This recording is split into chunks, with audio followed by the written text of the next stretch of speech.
I think people are, they semi going crazy right now. It's true. Like, and I'm trying to figure out, is it worse than before COVID-19? What do you Or mean? is it pretty much the same? What do you mean? People just don't think anymore. Oh no, that's gonna always be. That's not COVID. That has And nothing to then do with COVID. whatever thought comes to their mind, they jump right into it. Yeah, Whatever it is. that has nothing at all to do Dumb. with COVID. That's not That cool. being Don't blame dumb, it on being COVID. dumb is a way of life.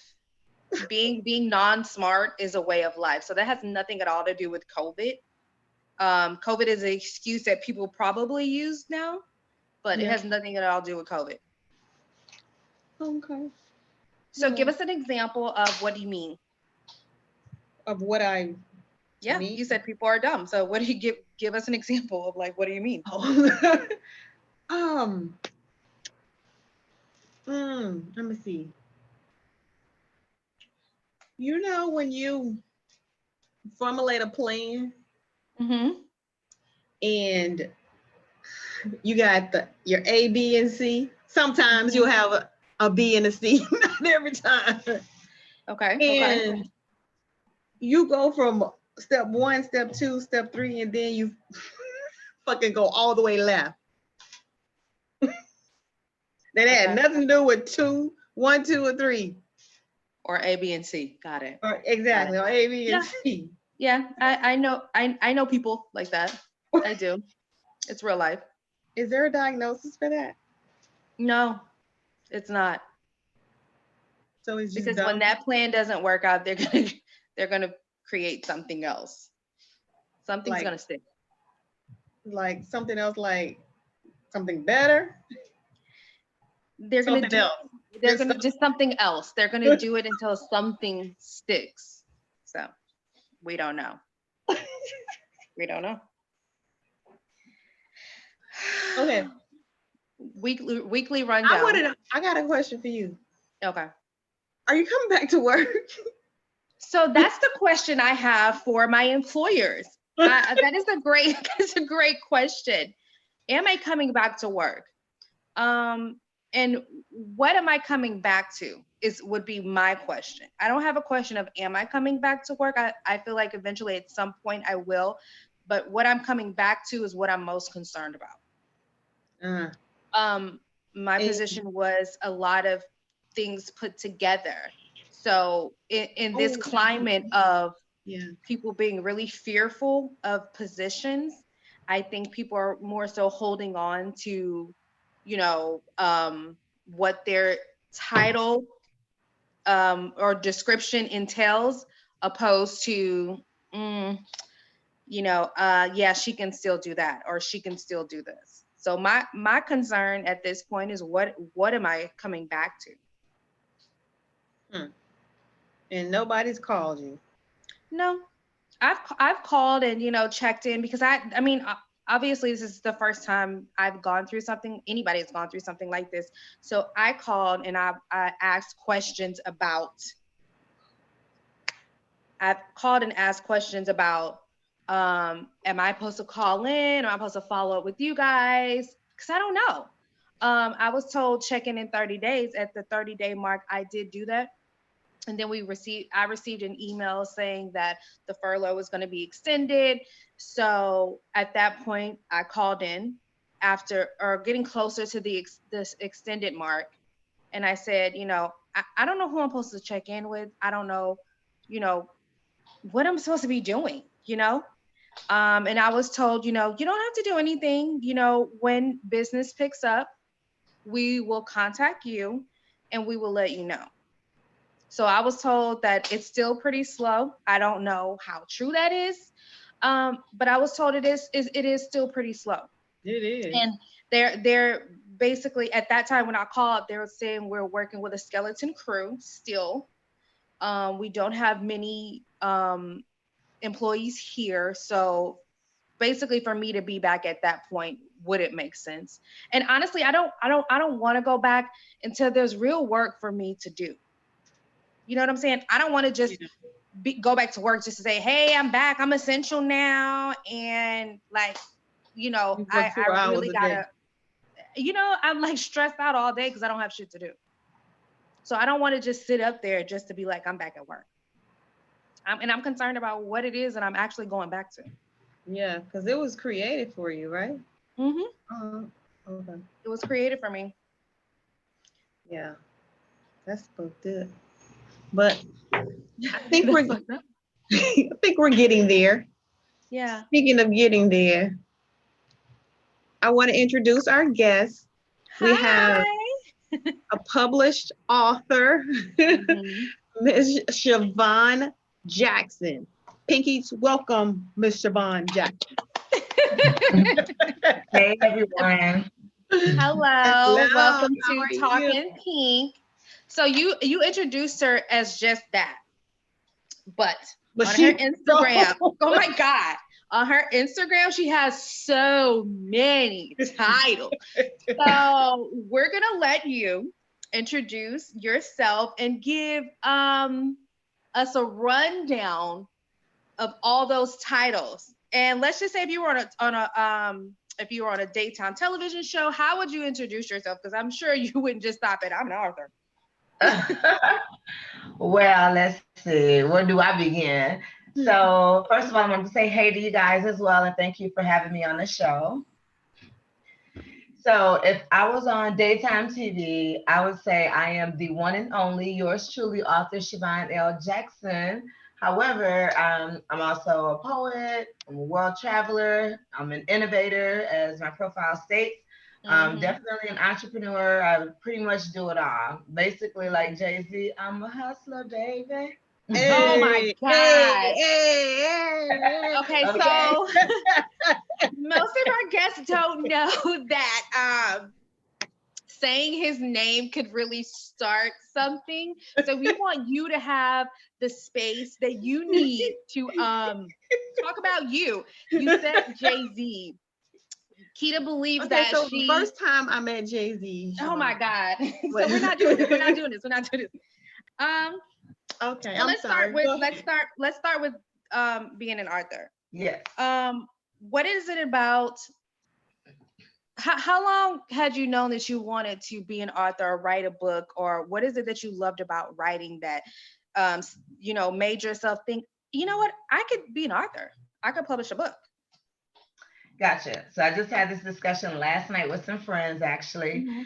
So I've always loved English, spelling, things like that, but that totally had nothing to do with me being an author or ever thinking about being an author. So I was adopted. So as a teen, of course, I went through a lot of adversity, you know, just like the next one, but I didn't always have an outlet. You know, and I used to, you know, have to go to therapy and I didn't share with them either. So what I learned over time was my pen and paper was my best friend. Right. I've always been an expressive person, but there's no one to express to. So I used to pen my thoughts, and it's just a gift. When I think back, it's like it's just my God-given gift because me, I could just write, but how, you know, it just seemed to rhyme. So I started telling my stories and my experiences through poetry. And that was my thing. I just kept a little journal. So, you know, sometimes when you sit back and you pull out one of the old school photo albums, you know, you go through your albums. So, you know, 5 years later, I had moved down to Atlanta and I just pulled out my notebook one day and I was just going through my poems. And it's just like I had this epiphany. It's like, wow. Like, you know, when I started writing, as a teenager, I started writing about things that I was going through at the time, how I felt at the time, but also I wrote about how I wanted to feel and how I wish things would be. And I always wrote about one day, you know, being free. And so when I looked, I was like, oh my gosh, it was like the very things that I was writing about, that was actually the life that I was living at that time. And I was like, wow.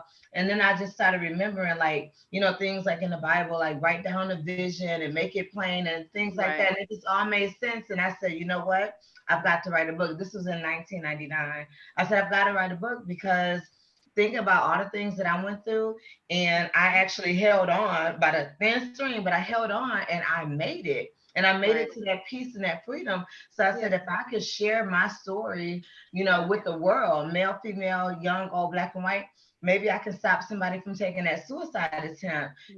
Maybe I can encourage them to just hold on. If I got to encourage them to write, whatever it is, if they just hold on, it gets greater later. So that's why I started writing, and that's when I knew I wanted to write a book. That's awesome. How long did it take you to write this book?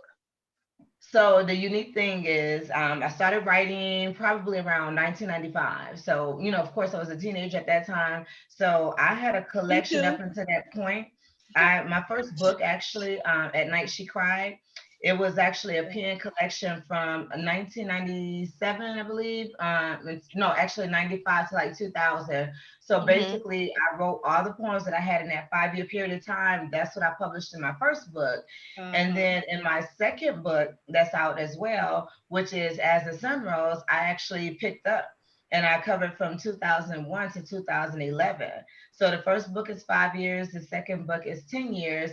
And then my volume 3 that's getting ready to be released, that's going to continue from 2012 up until present day. So volume 1 is like my caterpillar. Volume 2 is that butterfly. And then volume 3, it represents life today. And that's just that butterfly flying freely.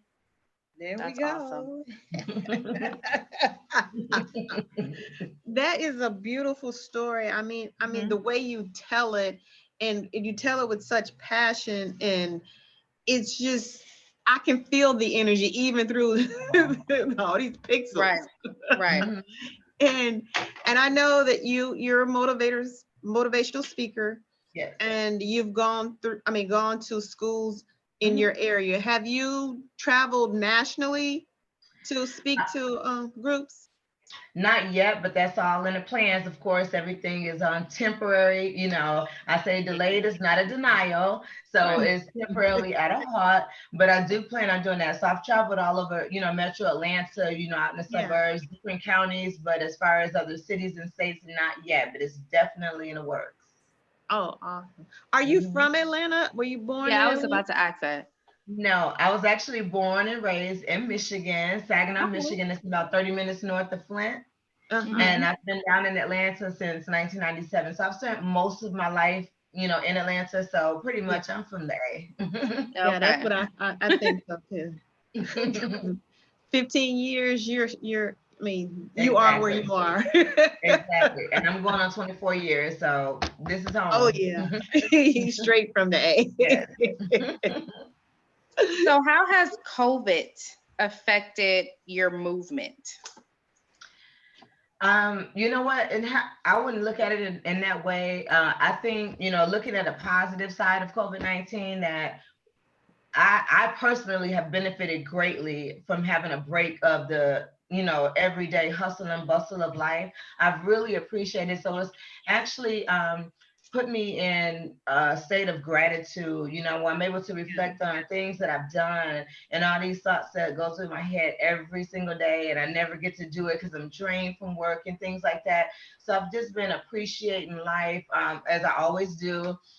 Just expressing more gratitude and just getting mentally prepared to keep, doing the things that I've already had in motion and to get it accomplished, So when this is over with, because I'm so busy multitasking every day, I have to have several things completed. So when this is over, you know what? I can say I got this finished, I got this checked off, and so it's giving me time to just sit back and take a break. Oh, and see, That's you're awesome. not, a lot of people are saying that, this is giving them that stress relief time. Like, although there's, this illness that's going, or this virus that's going around, but people having to be made to sit down. Yes. They are sitting down and they're actually doing great things. Yeah. I applaud you for still being so positive. And still being able to get things done, because I find it has done, I do have the gratitude moments, but I do know a lot of people that are becoming more in solitude. and it's making them, it's easier now to stay away from the groups and the crowds because you have to stay at home. I applaud you for getting things done, because I look around my house and I'm like, I complained when I was working that I just don't have time. I don't have time to unpack and clean those boxes and put up bottles of water. And then still sitting in this moment, it's like, okay, now what's the excuse that you have? And I've gotten things done, but not to the, because I'm unessential at this point. So not to the fact that, girl, you've been out of work since how long? And you still look like you just moved in. So I applaud you for that, because that's not an easy task. Right. Well, let me say this. I heard you say you were unessential. According to Sanders, you are essential. We're all essential. So we may not be classified as essential in healthcare, but don't get it twisted, baby. You are essential. We all are. Thank you. Thank you. Unemployment say I'm essential a little bit. So, okay. It took me a long time to get it, but whatever. Hey, be grateful, honey. How did you? I know you. Oh, go ahead. Go ahead, Kiddo. I know you said you had a third book coming out, and I just wanted to clarify, this is the one that When Morning Came, right? Is that the one? That's the title? Yes, ma'am. And I can see like the whole trilogy. I can see the progression in just even in the titles. So I haven't read anything, but I'm so looking forward to it. I did see you stand up at the poetry readings. Yes. But I am so, because the story sounds so real. So yeah, good job in portraying that in words. Thank you. And I wanted to add too, so I know you guys haven't taken a look yet inside the books, but there's a scripture that I put in the beginning of my books. And so the one that I use for volume 1 is it's in Psalms chapter 30, verse 5, and it's one that most of us are familiar with. And it's weeping may endure for a night, but joy cometh in the morning. So as you know, with my first book title, At Night She Cried. So weeping may endure for a night. You may be crying at night. You cried at night, but it doesn't say night. Eventually the sun comes up. So hence the second title, As the Sun Rose. That sun is rising before it becomes morning or day. And so my third title, When Morning Came, hey, she may have cried at night, but the sun was rising, and that was morning, baby. Yes. This is awesome. I knew there was a story behind that. Always a story. Always a method to my madness. Are your books audible? Are they what? Audible. No, not yet. That's actually a project that I'm working on. I actually do have a spoken word CD.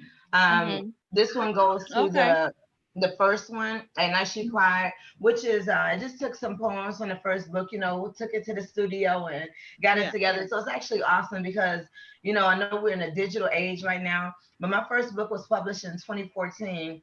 And I found from hundreds and hundreds of readers that they prefer to actually have my book in hand, especially the ones that personally know me. I thought I would sell more ebooks and things like that, but for me, it's the hard copy. They actually want my book. So that's a great thing. But I don't want you just to read me. I don't want you, just to feel me. I want you to hear me too. So like when I'm expressing, I want you to know what I was feeling at that time, what I was going through. Because a lot of people, I've been dubbed as an introspective style writer because people are so connected. It's like they tell me that they feel like I'm telling their exact story. And they're like, how did you know I felt just like that? This is for men and women. And it's like I'm seeing right through their eyes. So I guess my story is everybody's story. We're all connected in a way. So I do want to make it an audible. That way people can really hear it, like when you don't have time to read, you're busy, so you can hear me when you're on the road.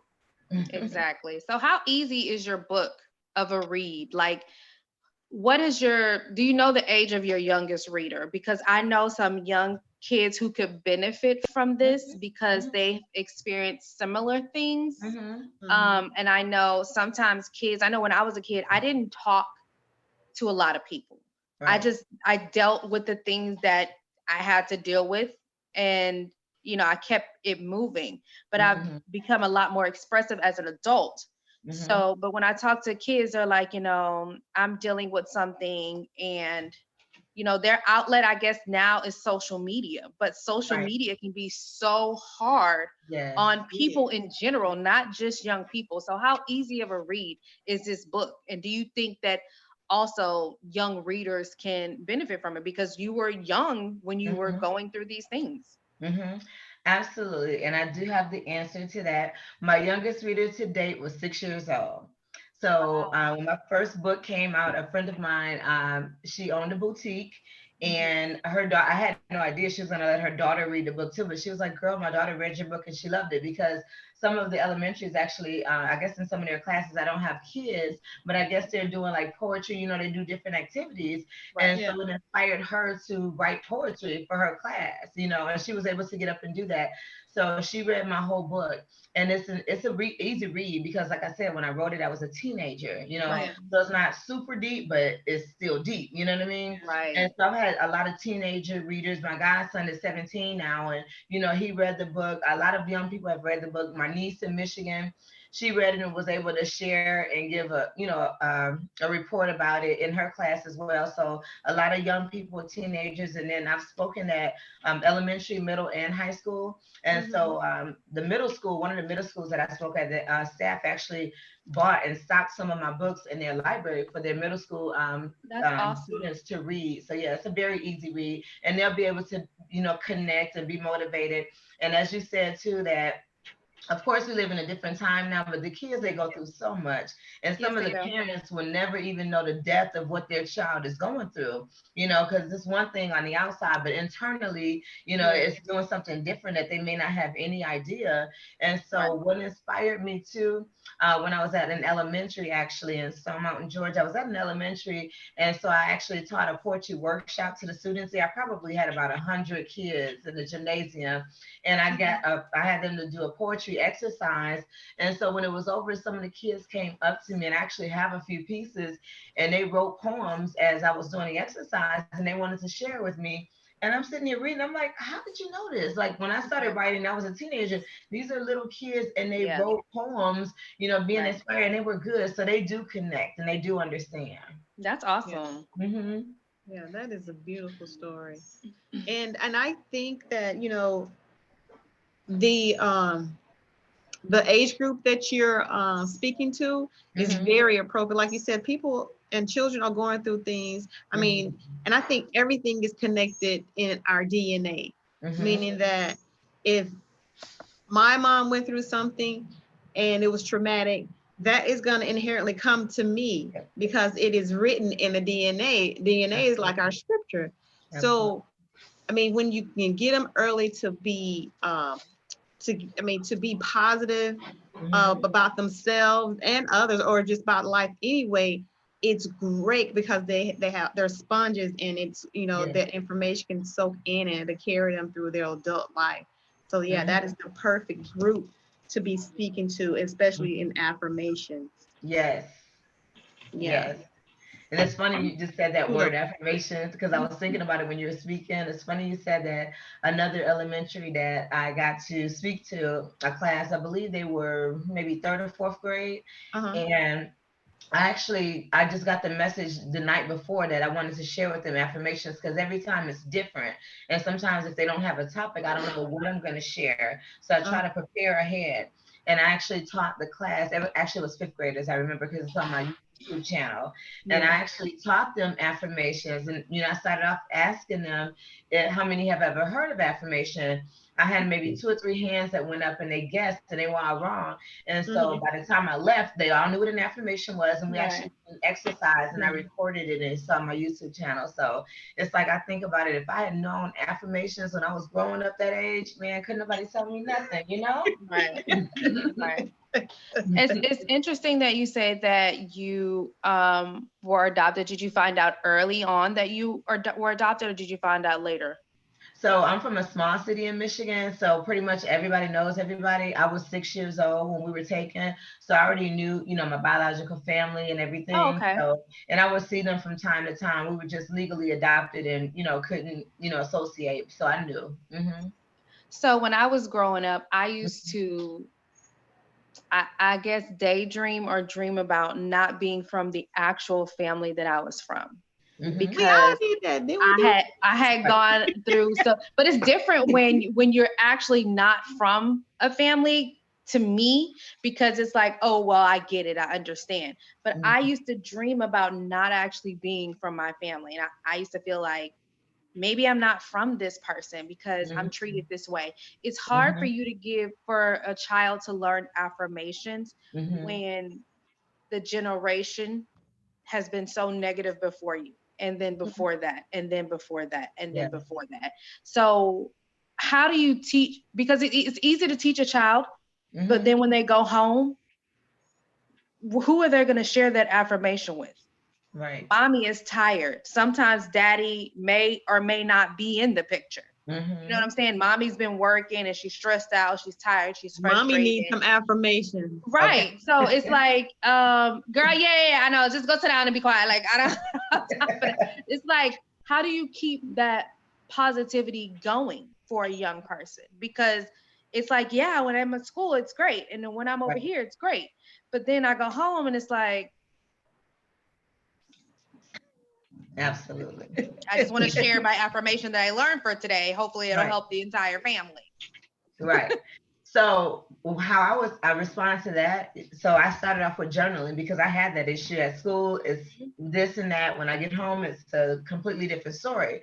So there's no one there. There's no outlet, pen and paper. That's why I encourage journaling. I encourage every youth group that I speak to get a small notebook and to journal their thoughts when there's nobody around. They have nobody to talk to, no matter how they're feeling. I encourage them to journal.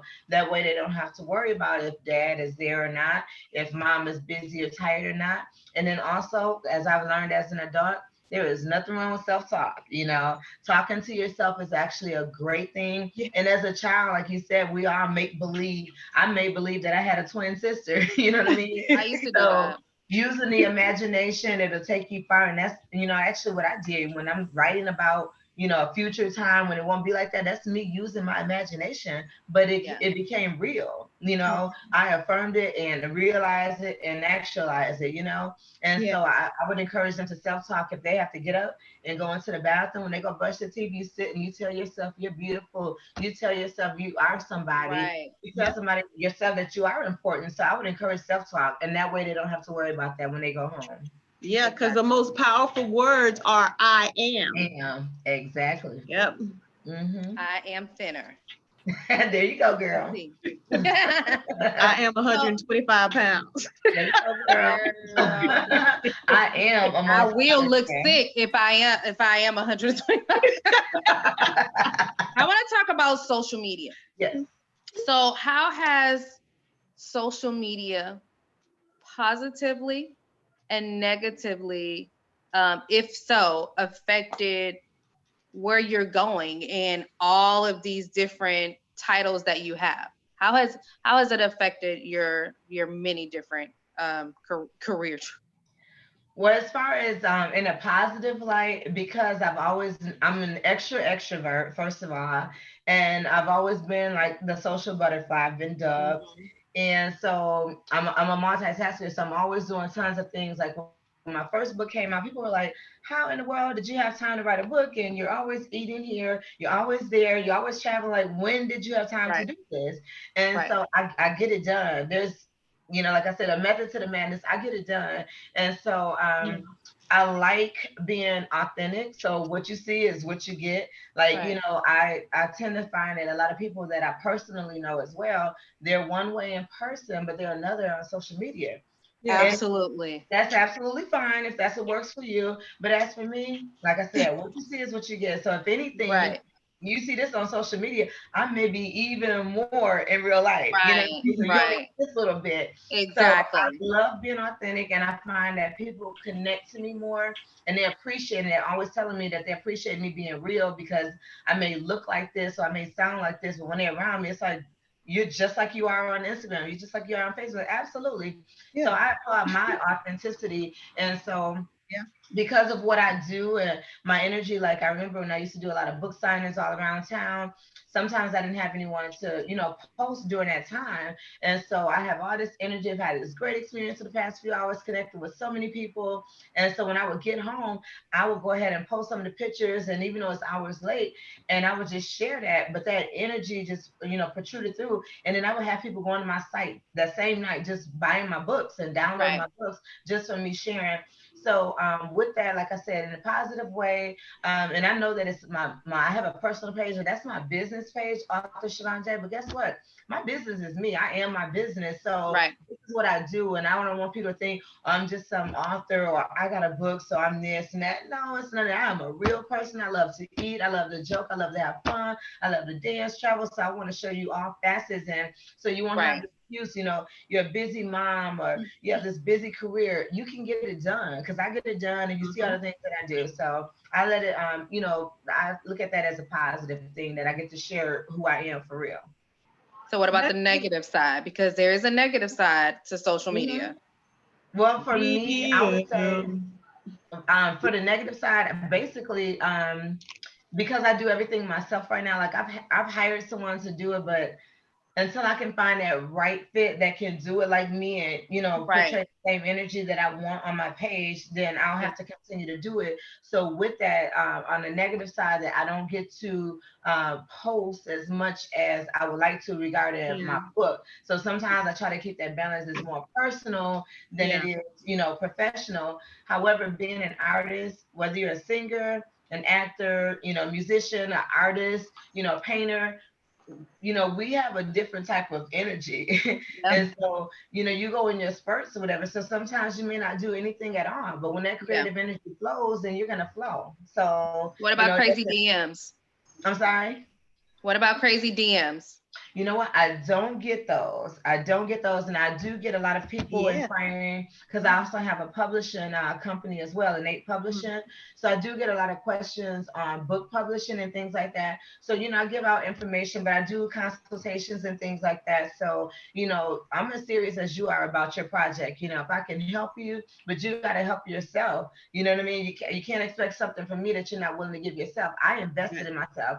I'm not against GoFundMe or Kickstarter and any of that, but I finance my own passion, You haven't had, huh?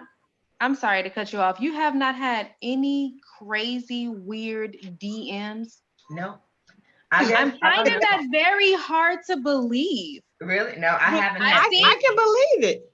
I guess, I don't know. I mean, I'm not mean or anything, but I am real. So, I mean, if somebody comes in a certain way, I'm gonna let them know. So I keep it very professional. We can have fun, but don't go there.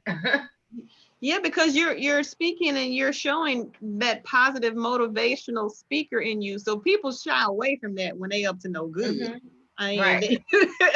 Now, if I'm always showing this and showing that, but that's what I'm saying. You're traveling the world and you're not doing it like you only showing your eyes. You have a very nice body. Okay. Oh, thank you. Look into her eyes when you say that. You have a very nice, I can't see you, but you can see me. You can have a very nice body. Okay. Thank you. So I don't see anybody like not trying to like, hey, you know what I'm saying? I saw you in Puerto Rico and you look real nice and everything on the beach and everything. I mean, nope. That's good. No, I don't get any That's of that. good that you can have fun and you just like right. And then I only give them, if you notice too, I do mostly selfies. I do mostly selfies if you look through. So they only get a body shot every now and then. And a lot of times it's just up here. So I guess maybe when they get a little preview every now and then, they don't want to, do too much. That's why they won't get that. But no crazy DMs, especially on Instagram. On Facebook, some of my personal, I get a stray every now and then, but some personal people on my Facebook, every now and then, it's nothing crazy. They'll just, make reference to something, but they know that I'm outspoken. I've been that way since school. So if it's a classmate, they already know. I know this is who Shavonne grew to be, but y'all know me. And so if you do too much, I'm going to let you know. And I have no problem with deleting anyone. So I want to ask about Oh, go ahead, Keita. Have you ever thought of putting your poetry to music, like rapping, hip hop? So this actually does have music on it, so you have to check it. I have to send you guys a promo package for you guys so Yay. you can check it out. But it does have music on it, and I'm so happy because the guy, I do a lot of networking as well. So the guy that actually recorded my CD, he actually Uh-huh. was Tony Braxton's keyboardist for like 7 years and toured with her. Okay.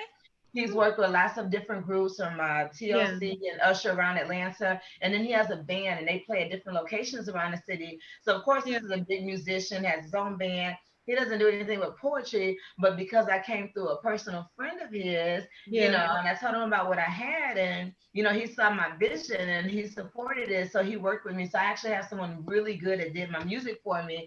But as far as like back to your question about I wish I could sing. A lot of people think that I can sing because of my voice kind of, a little raspy. I Yeah. wish, but I can't. But I do want to collab with someone that either, plays a, guitar or something, or that can sing so that we can do like a collaboration. Because like with Jill Scott, Lauryn Hill, I mean, that's basically what they're doing. It's all poetry. Poetry. Because that's Yeah. how they got started. One Yeah. sung and one did the poetry. So that would be so dope. Yes.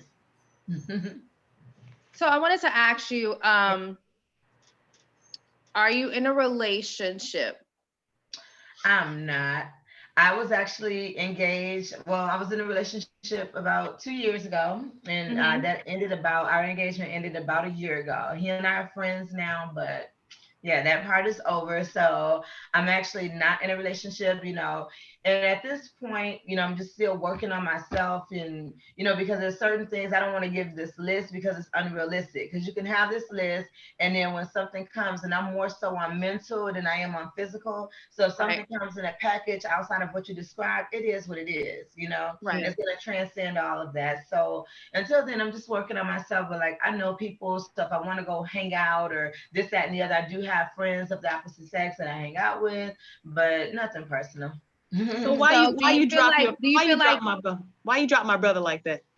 Because I know you said, nah, it's not gonna work. We're just gonna say your brother dropped himself like that. He's getting himself together. So you know what? I'm gonna give you a sheet. You write down some affirmations because this ain't it. Okay. right.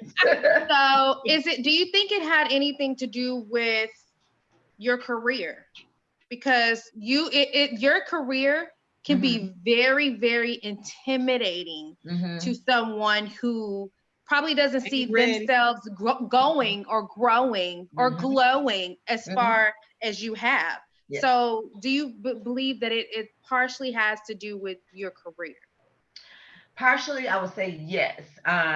We won't go into his stuff. That's fine. That's a whole nother thing. I write about it.